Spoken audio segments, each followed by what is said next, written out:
All right, so joining me now to discuss five of the most underrated young players in the league is Noah Rubin of NBC. How you doing today, Noah? I'm doing pretty good, Eamon. Thanks for having me on. It's a blast. It's always a blast to be able to talk about basketball. It's always a lot of fun. Yeah, for sure. So for this list, we're gonna just talk about five of the most underrated young players, like I said. And to qualify for this list, you just have to be 25 years old or younger. So it should be a fun list. I know a lot of young guys get talked about. Obviously, your Victor Wembanyama is some of the most talented young players in the league, but we're just gonna shine a light onto some underappreciated guys, but guys that still have a ton of potential and are making an impact right now. So let's just get right into it. Who's your first underrated young guy? Yeah, first guy I want to talk about, we'll head over to Portland and talk about Tumani Kamara. Man, I think it's just year two for him in the league. I'm just going to pull this up just so I'm making sure I'm saying everything right. Second round pick to the Suns. I remember when that happened, or shortly after it happened, I guess. Maybe it was during that summer. It's kind of like, this is a really good pick in the second round for them to be able to get a guy that just fits pretty well with what they want next to Devin Booker, Kevin Durant. And I believe they had already traded for Bradley Beal at the time. So it's like this guy doesn't need to do a ton of scoring. We'll just play defense, rebound.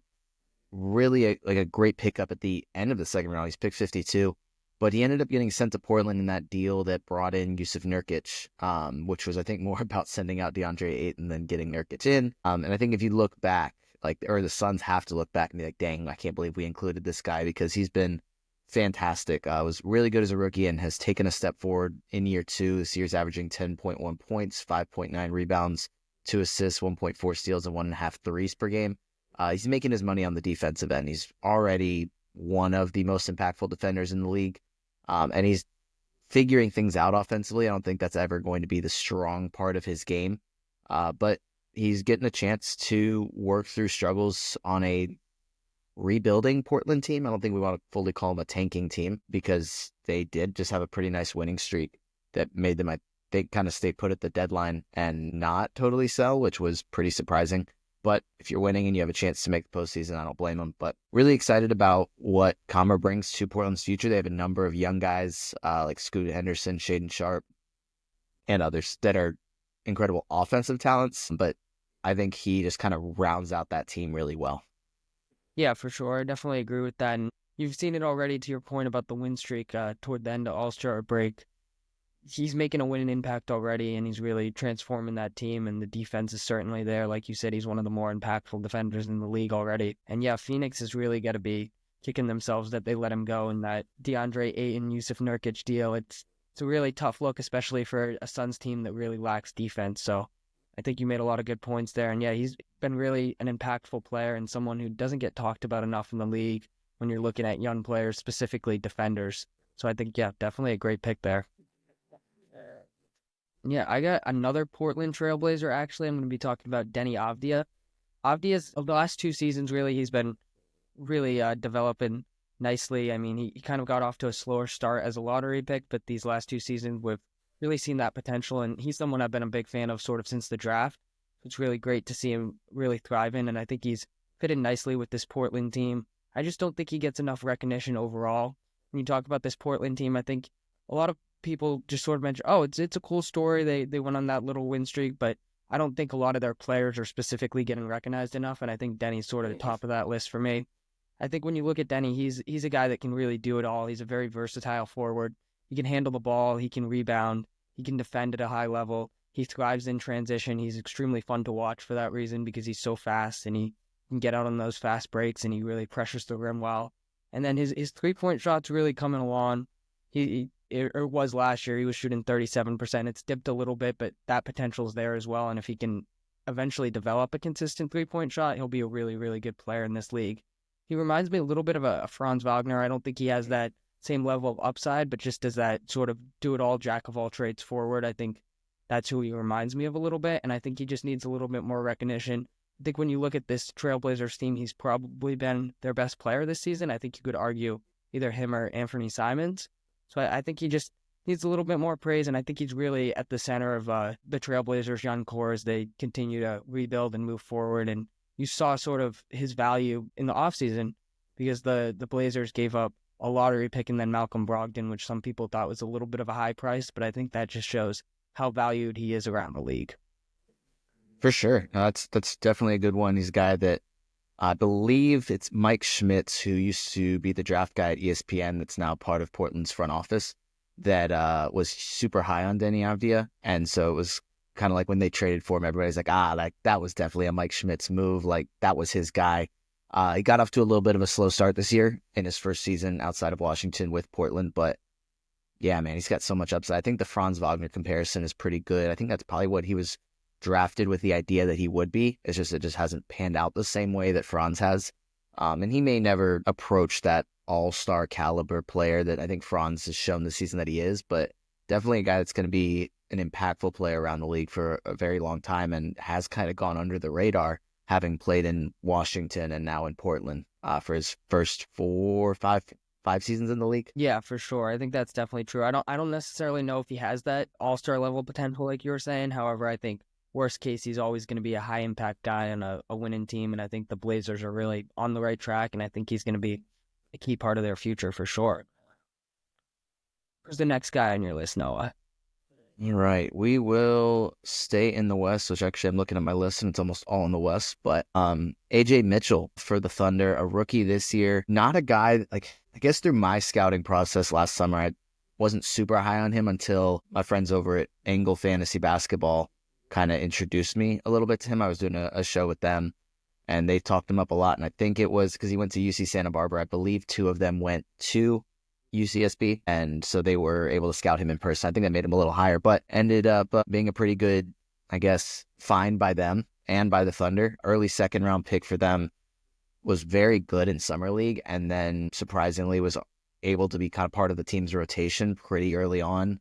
It was kind of just part of the rotation, then slowly earned more and more minutes. He's dealing with a toe injury right now, which has kept him sidelined since early January, but you just have to trust the Thunder's scouting department at this point. They don't miss. It seems like every pick that they make, it's like, oh, like would I place more stock in the player that the bad team that has a almost like considered like a poverty franchise took in the first round, or the guy that the Thunder were able to get in the late first round or early second round? Because it's like we just trust what the Thunder do. They make a lot of good picks. And this, I mean, AJ Mitchell seems like he's going to be another one. The question for him is, how does he fit into OKC's future plans? Because they still have so many more picks and they're already so stacked at every position, loaded with young talent. But a guy that's able to enter their rotation in his first year in the league, I think that's a pretty good player. Yeah, for sure. Just how NBA ready he's been, it's definitely been impressive. When I saw they took him in the second round, I really wasn't sure how much he was going to play, especially on this loaded Thunder team. He's made an impact really since day one. And I've specifically been impressed with his defense. I sort of thought of him in the draft as more just a shooter, maybe a guy that can handle the ball a little bit, play make. But I wasn't expecting him to be really a positive defender from day one, and that's really been impressive to me. And as you said, I think the Thunder organization has just done an incredible job top to bottom, especially with draft, and Sam Presti's done an awesome job. They clearly have a prototype player, someone who's comfortable with the ball in their hands, and regardless of position, that's something you see with the Thunder team, players who have high IQ and are really comfortable with the ball in their hands and good defensively. And then Mark Dagnall, I also think deserves a ton of credit, just how it's in this rotation and giving everyone a chance, whether it be an AJ Mitchell, who's a young player, or really anyone on this team, and Aaron Wiggins, just balancing everyone. And it's really everyone eats offense, and it's really been incredible to watch, and that's why they're the best team in the league so far. Yeah, that's a great point. Yeah, so sticking on a similar note, I got another Thunder guy, another guard, Cason Wallace, second year in the league, lottery pick, really, really just excellent defender. Probably one of the best perimeter defenders in the league already, which is super impressive just as a second-year player. Very versatile as well. He mostly guards the perimeter as that point of attack defender, but he also has a lot of strength to guard maybe some small forwards, stuff like that. So I've definitely been impressed with him, and he's really started a lot of games for this Thunder team, which I think just shows how much they trust him. He started 32 out of 46 games, and he can just really fit in nicely with this lineup. He plays off ball really nicely next to Shea. So I think that's been crucial. He's a solid secondary playmaker as well. Not a guy that's going to jump off the charts with a bunch of crazy assists, but a guy who can just sort of make the right reads, handle the ball if needed. especially sort of the pressure that Shea gets from the defense. I think he's really been a huge presence for them.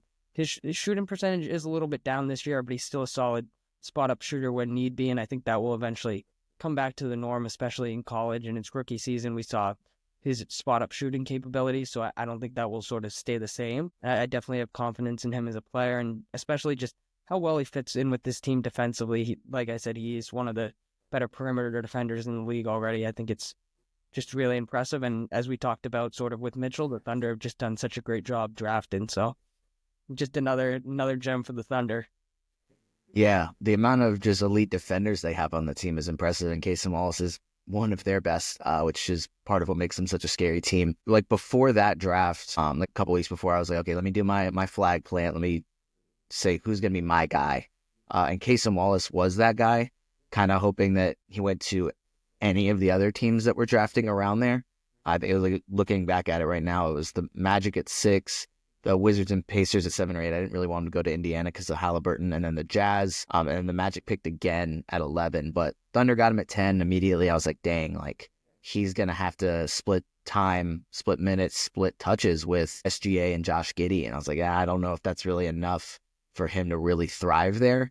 But I think kind of the lesson that I've learned in the like I guess year and a half since that is that like the good players are always just going to rise to the top. And it may not be in the role that we imagined him being in or that I imagined him being in as kind of the lead point guard, but him in like an off-ball role as a secondary or even like tertiary playmaker, because Jalen Williams is there as well and is also a very good playmaker, immediately able to get into the starting lineup in year 2.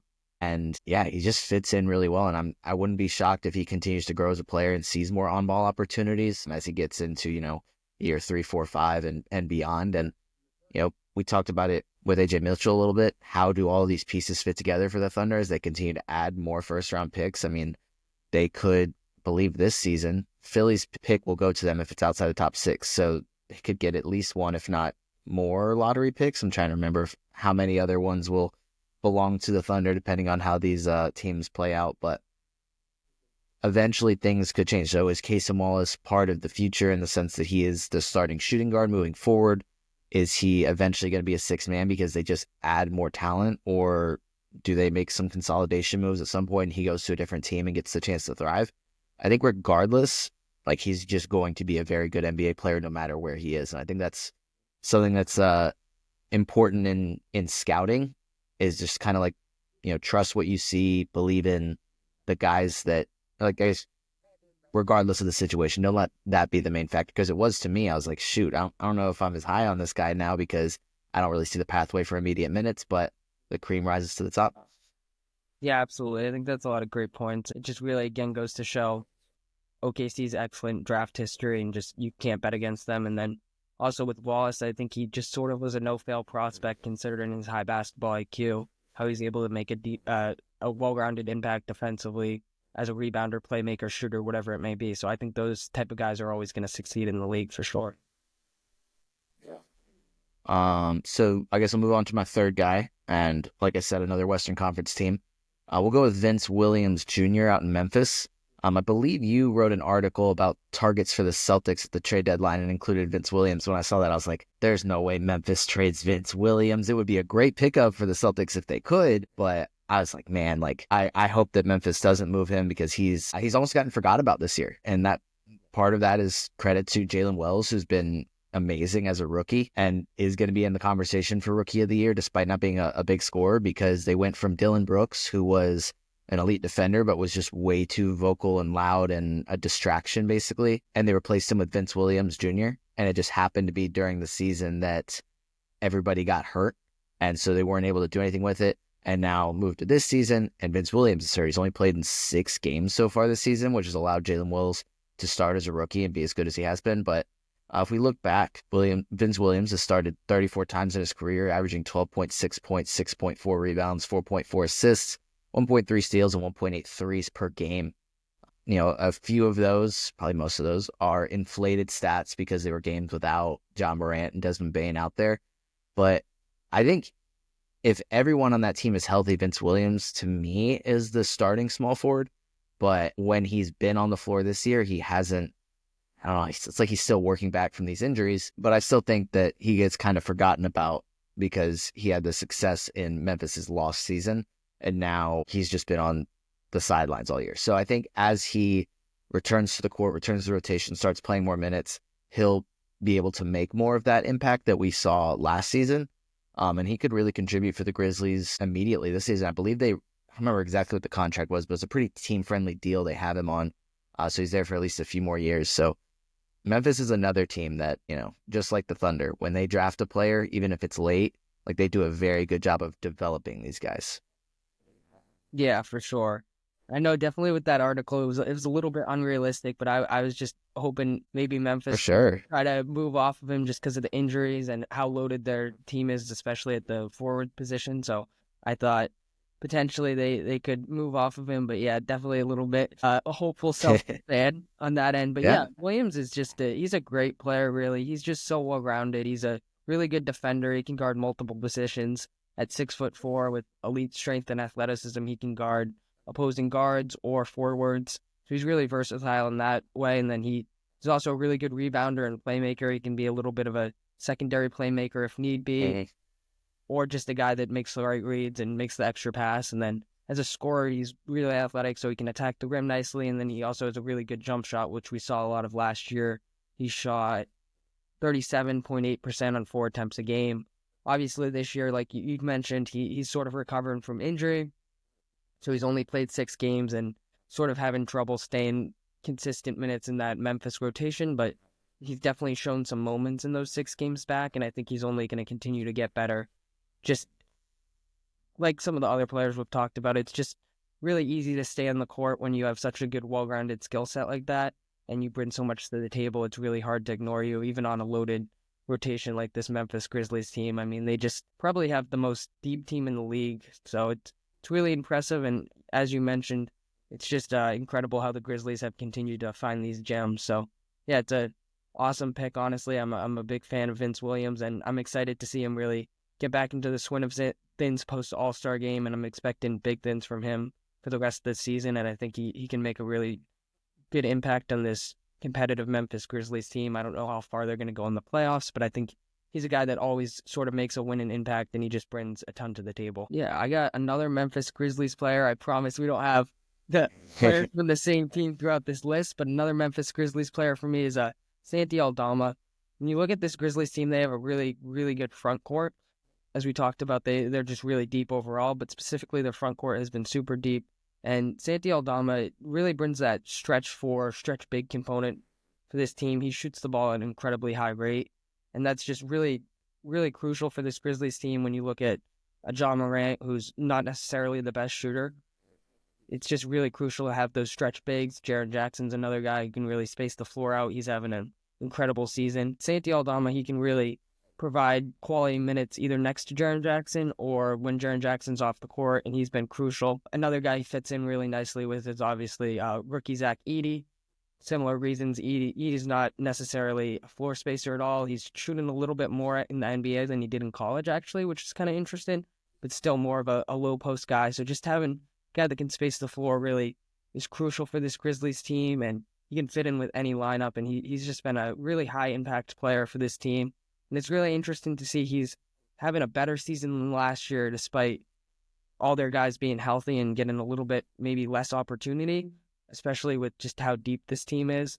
So it's been really awesome to see his play, and I wonder how he sort of fits into this future. He's 24 years old, so maybe he could grow a little bit more, but at the same time, it's really tough to have everyone fit into this Grizzlies team. Maybe they have to make a consolidation trade just because they are so deep. But he's just a player that's really impressed me, just a really high IQ player. He can also pass a little bit, and he's a high-level rebounder, so he brings other things to the table other than just his shooting, which is obviously his best trait at this point. But yeah, just a really impressive player and someone who's surprised me a lot this season. When I was looking at the Grizzlies, I didn't expect him to have this level of impact this season at all, to be honest. So someone who's really impressed me, and I've really enjoyed watching him play. Yeah, I think your point about him being better this season despite fewer opportunities just shows that he's truly taken a leap this year. Like he's just genuinely been better than last year, even though the minutes are down. the opportunities kind of are down. He's playing alongside more talented players than he did last year just because everybody's actually healthy now. But he's maybe not their most consistent player, but one of their more consistent players just because Bane has missed a good bit of time, and so has John Morant. Marcus Smart, when he was on the team, was out for a while.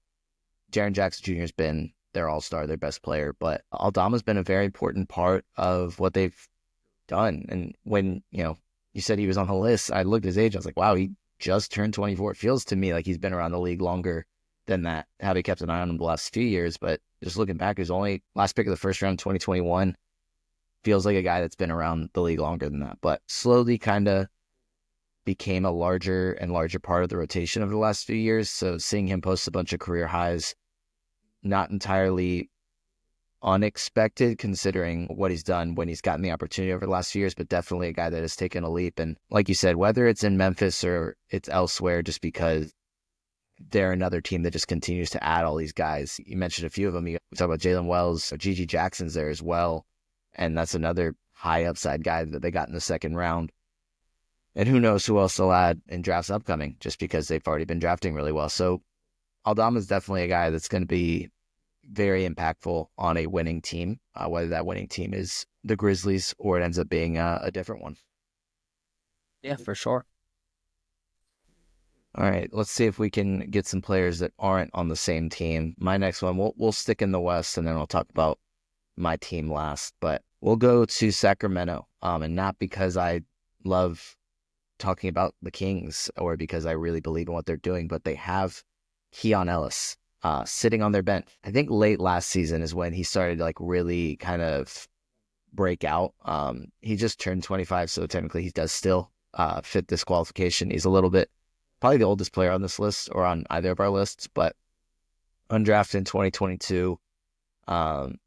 Beginning of last season, he was just kind of like when De'Aaron Fox was out, he was going to start at point guard and get you some assists and some defensive numbers there as a starter. But it was after Kevin Huerter got hurt last year where he, took on a larger role, saw a handful of starts, and it was like, oh, this guy's getting like 3 steals and 4 blocks in a game. It's like, oh, he's actually one of the most impactful defenders in the league. He's just been sitting on our bench the whole time. Like, what's going on here? He's kind of a streaky shooter. He's had some really good games from beyond the arc. Had an 8 3-pointer game last year. And I believe, he had a 9 3-pointer game earlier this year. And that was, of course, I'm looking back at the numbers right now. He had hit like 1 3 a game, a couple games with 0 threes. And then all of a sudden, bang, hit 9 threes against the Hawks, which was really freaking annoying to watch. But just a guy that when they have him playing a lot of minutes, good things happen. Like they win games when Keon Ellis plays a lot of minutes. The way that their rotation is set up, especially after the trade deadline, it's like you can't bench Zach LaVine, you can't bench DeMar DeRozan, you can't bench Malik Monk to get Keon Ellis in the starting lineup, but you kind of have to find ways to get him in there. So it hasn't really happened consistently with Sacramento yet. Hopefully they continue to find ways to play him as much as possible. I think more recently he's played at least 20 minutes per game over the last handful of games. So hopefully that's a theme that continues post All-Star break. And I think things will continue to go well for the Kings despite trading away De'Aaron Fox, because Keon Ellis is that type of player. They'll have some decisions to make this offseason. I don't think that they can continue to just ride out what they have and hope that things click and they win a championship. Like if they're serious about developing this team, they're going to have to make more moves this offseason, which was why I thought the trade to bring in Zach LaVine was kind of confusing to me.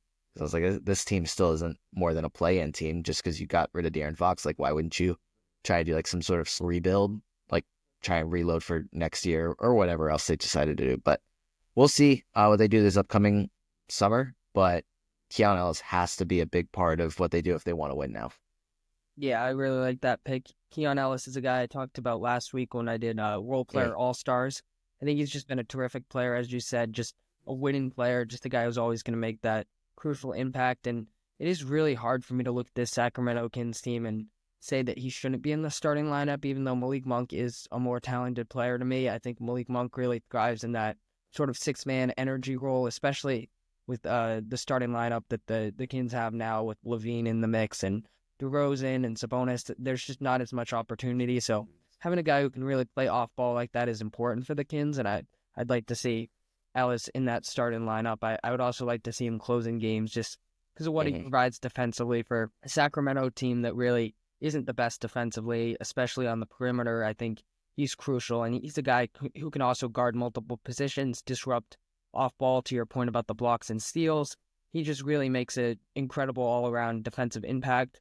And I also think a key reason why Mike Brown was let go was because he wasn't playing Keon Ellis enough. We have seen that with Doug Christie. He certainly became a consistent part of the rotation, at least. I would still honestly like to see him get a little bit more minutes, but up to 25 minutes a game, I think, is solid and respectable at least. And he's really been thriving in those minutes. He's averaging 10 points a game, and then he is really shooting the ball. He's having an incredibly consistent stretch shooting the ball, 47.9% from three, so pretty much 48% from beyond the arc. And he definitely does get a lot of open threes, sort of with Sabonis' passing and then the shot creation of DeMar and formerly De'Aaron Fox and now Levine. I think he's just going to get a lot of open looks, and it's just important to have a nice catch and shoot guy that can just knock down those open threes. So I think everything he provides is just so important to this Sacramento team, and I think he should be an important part of their team right now and going forward as well. I think he's just a guy that every team in the league would like to have. He can just fit in with any lineup and just so versatile and just so impactful. So definitely really like that pick. Sorry about my use of fantasy lingo there. I was saying get you some assists and get you some defensive stats. That's just my mind just goes right to fantasies. That's what I do, but apologies for that. No, all good. I mean, it's important regardless. Just guys that can make a well-rounded impact and give you a bunch of different statistical categories. It translates to real basketball as well, for sure. For sure.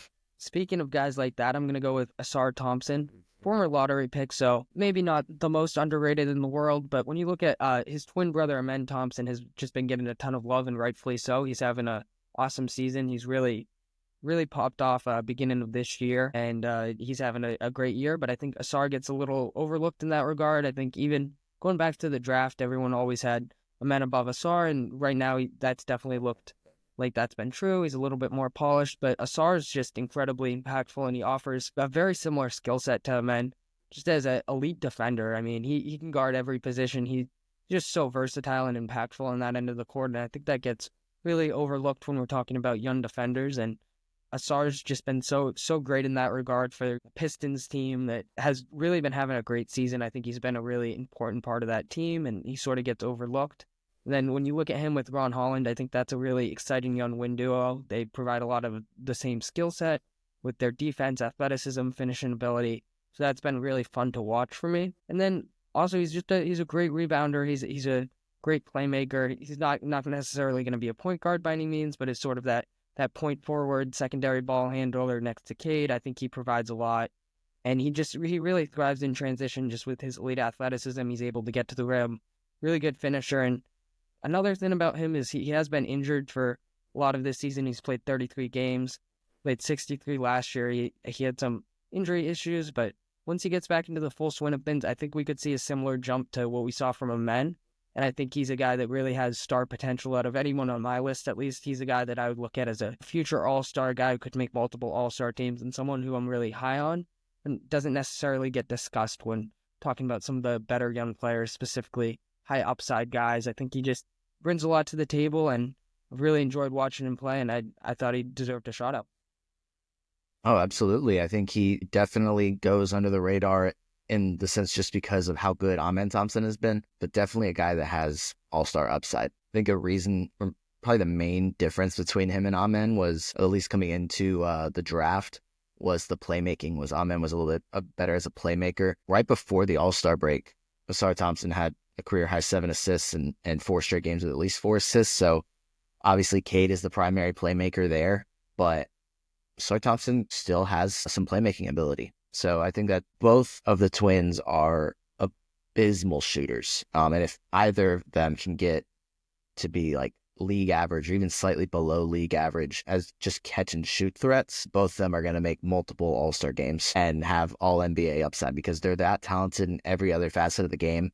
It's just the league is so built around the three-point line at this point that if you're not able to knock down open shots consistently, it does limit you. But both of them have found ways to make big impacts without that. So it's the idea of either of them developing a jump shot is beyond scary. But regardless, they're both going to be incredibly impactful players. And I know we're focusing here on Asar, and I'm just lumping them all, they're both together. But Asar Thompson has been a huge reason for Detroit's success this season, especially recently. He's been more impactful offensively than he ever has been. I think he scored in double figures quickly, 7 straight games, which is, probably a longer streak looking back than he ever has in his career. So excited to see him continue to develop, and we'll get to see both the Twins in the playoffs this year, hopefully. Yeah, for sure. I think that's a great point about the shoot-in, just how impactful they have been able to be so far without the shoot-in, and then if they ever get that jump shot down, it's definitely a scary thought for the rest of the league. But yeah, just two of the most exciting players in the league, and yeah, especially Asar's been really good lately, like you mentioned, and he's been scoring at a high level, and since he entered the starting lineup toward the start of the new year, he's really been taking off, so it's been awesome to watch, and like I said, I just think he deserved a shout out. All right, so this will be the last one I got here, and we'll finally talk about an Eastern Conference team. We'll talk about Vít Krejci for the Hawks. He's currently out with a little back injury, took a hard fall courtesy of Jonathan Isaac when they played the Magic a few games ago. Not like, if we look back, his first year was with the Thunder. It was during one of their 2 hardcore tanking seasons, so he was able to play a good bit. But seeing his development since then has been, pretty impressive to see.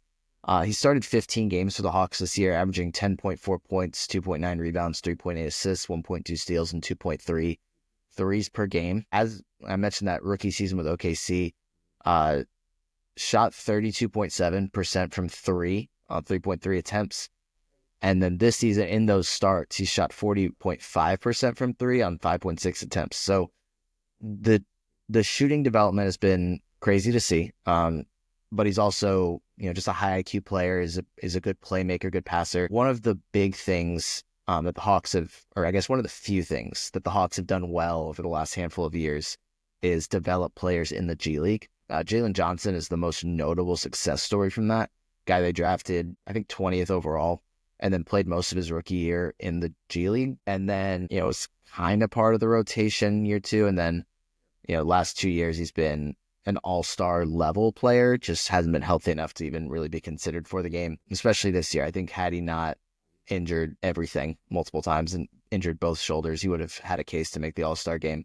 Vít Krejci is just another example of a guy that they've let develop in the G League, and it's turned out well. I mean, he's a guy that is now like a rotation piece in the NBA and has a little bit more upside than that. I don't think he's got this super high ceiling, but he's a guy that should stick around for a while. So it's been fun to watch his development. The Hawks had a number of injuries there for a while, which kind of allowed him to take on a larger role. And there's a reason that he hasn't really lost minutes since then, because he's developed as a player and he's become an important part of the team on both ends of the floor. But the shooting, I think, is what really sticks out to me. Yeah, for sure. I think you made a lot of good points there. Just how well he can shoot, especially with his size. He's about 6'8", correct? Something like that. Sounds right. And then his playmaking as well at that size has been really crucial. He can play that sort of big point guard role. And I really do like how the Hawks have surrounded Trey with more size, especially this year. Bringing in Dyson Daniels as well. And then obviously drafting Reza Shea, I think size-wise that was a really good pick. And then Jalen Johnson, as you mentioned before the injury, was crucial, and he had a real breakout season. So I really do like how the Hawks are doing that in that regard. And yeah, Krejci's just been really awesome, and someone who doesn't necessarily get talked about a ton, especially on this Hawks team. I think a lot of other guys, I think everyone's sort of been obsessed with a Dyson Daniels because of how good he's been defensively, but Krejci's definitely flown under the radar, and a guy that people might not realize is so young and still has a good amount of potential as well. So yeah, that's definitely a great pick. Just as you said, the shooting, it has been crucial, especially for a Hawks team. Just surrounding Trey with shooters and size, I think, is a winning recipe. I think Jalen Johnson, if he continues to develop, he could be that co-star next to Trey. So I do think the Hawks are in a pretty solid position, honestly, despite sort of just the mediocrity that they've been flirting with for the last few years. I do think they're in a solid position. And then I also liked your point about the G League, how they've been able to develop players through there. Another guy that I'm looking at is Nikola Jurčić, who was their second-round pick this year. I actually got the chance to see him play up in Maine when the the Hawks played the Celtics, and I was just super impressed with him. Another guy that has that playmaking skill set with that size and sort of like a point forward almost, but really a point guard, although he's 6'7". So I think he's another guy to keep an eye on and who could eventually break into Hmm. this Hawks rotation at some point. Probably not this year, but maybe next year. And yeah, I think the Hawks are doing well in that regard. And yeah, they've definitely been one of my favorite teams to watch, to be honest. I really like this iteration a lot more than the Trae Young, DeJounte Murray combination. And even though they might not necessarily have the same star power on paper, I think fit wise it's a lot better, and we're seeing that this year with some of the results. Definitely. They're either one of the most fun teams to watch, or you're like, oh my gosh, how are these guys NBA players? It's no in between, which makes it an interesting watch every time. Yeah, no, for sure. Moving on to my last player, I got Tristan da Silva of the Orlando Magic. He's a rookie this year. He's a mid first round pick, just a really high IQ player with a versatile skill set. I think he really fits in nicely to what Orlando's building. They've really built around versatile forwards, obviously Paulo and Franz, but throughout the roster they just have a ton of versatility. You look at another guy like Jonathan Isaac, for example. You just have a ton of versatility at that forward position, a lot of size, and that's what Tristan da Silva brings. His stats might not necessarily jump off the page. He's averaging 8.3 points, 3.8 rebounds, 1.7 assists. But whenever I watch him with this Magic team, I think he's just super impactful. He's started 35 games this year. He's a guy that can really fit in nicely with them, and he can play off ball really well, make the extra pass, make the right reads, rebounds at a high level, really solid defender as well. I would like to see him play a little bit more next to Paulo and Franz. We haven't seen it a ton. They did just return recently, but I think he really just fits in nicely with them. And then just having that versatility and front court size for this Magic team, I think is huge. And yeah, I think he fits in nicely. His shooting percentages haven't been great this year. However, just considering what he did in college, I think that's going to sort of come back to the norm. I think those percentages are going to go up toward the end of this year, and then especially next year. I think he's just going to get better as he gets more comfortable in the league.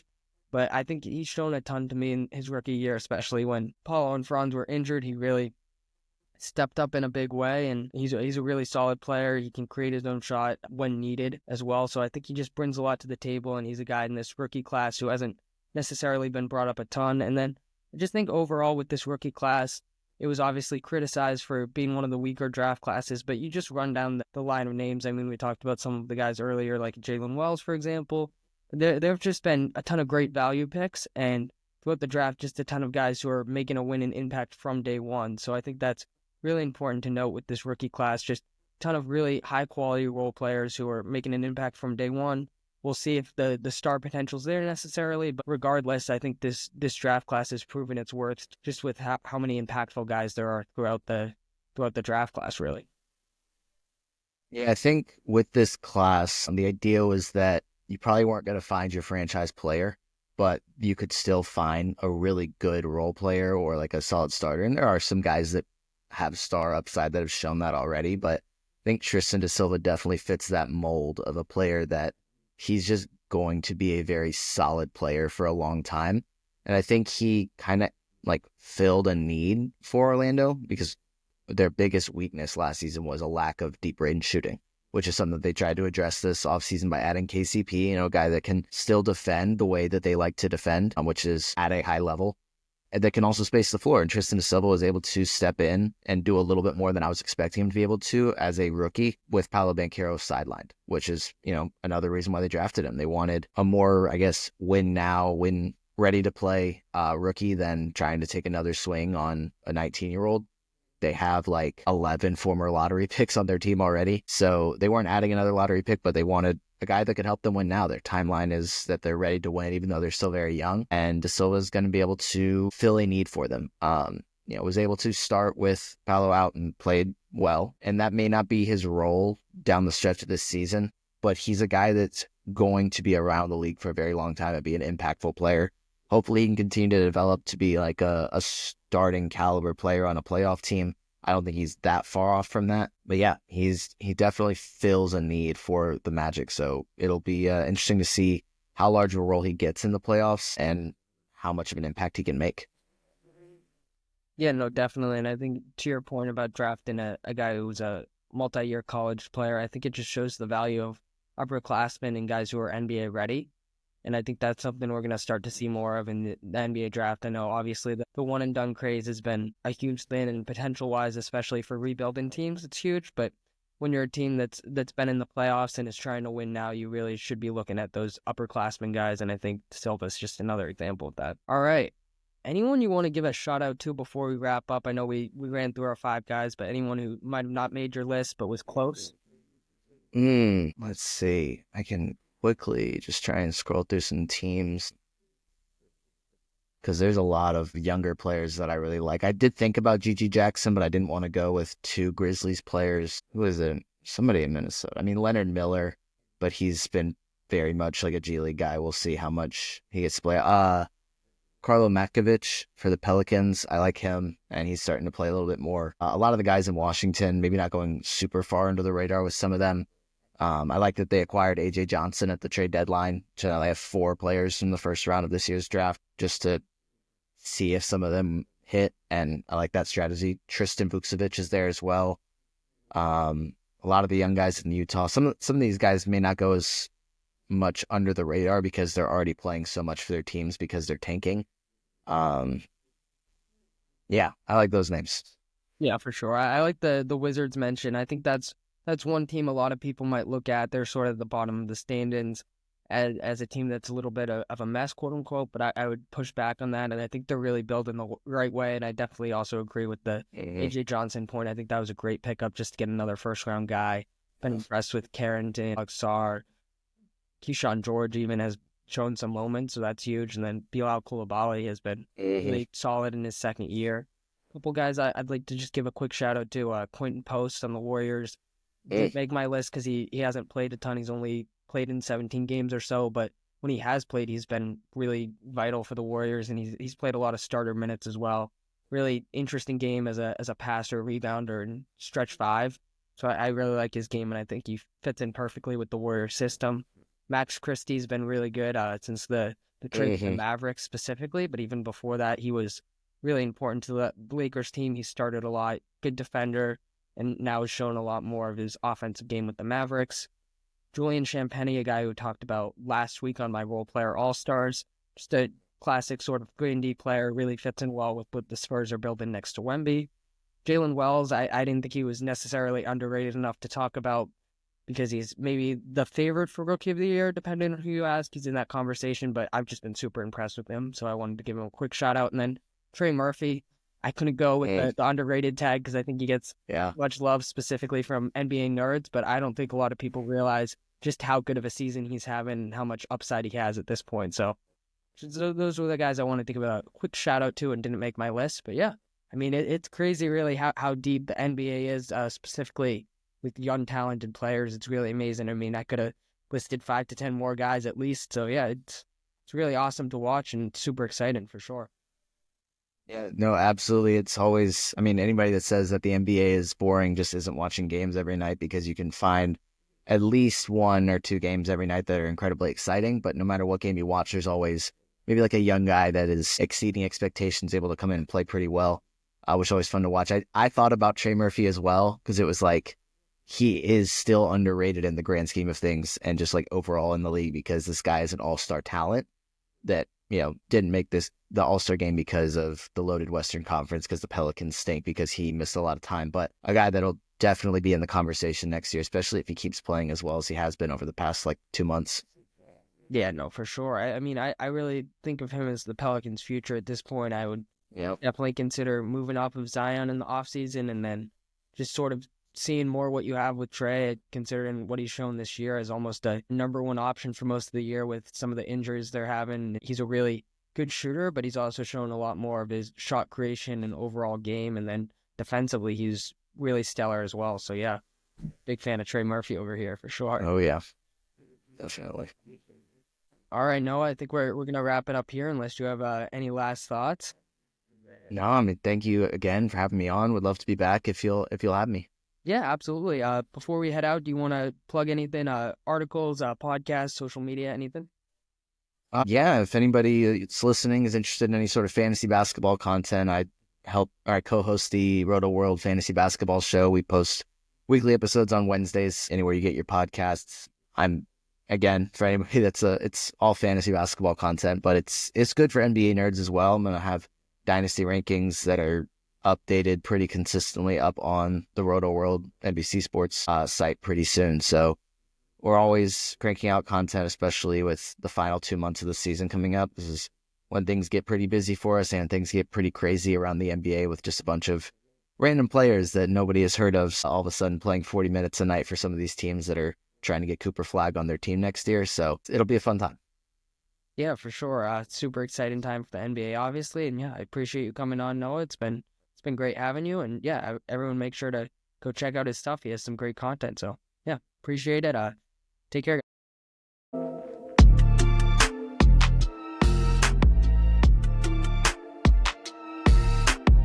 All right, so joining me now is Kenny Kluska of Last Word on Sports.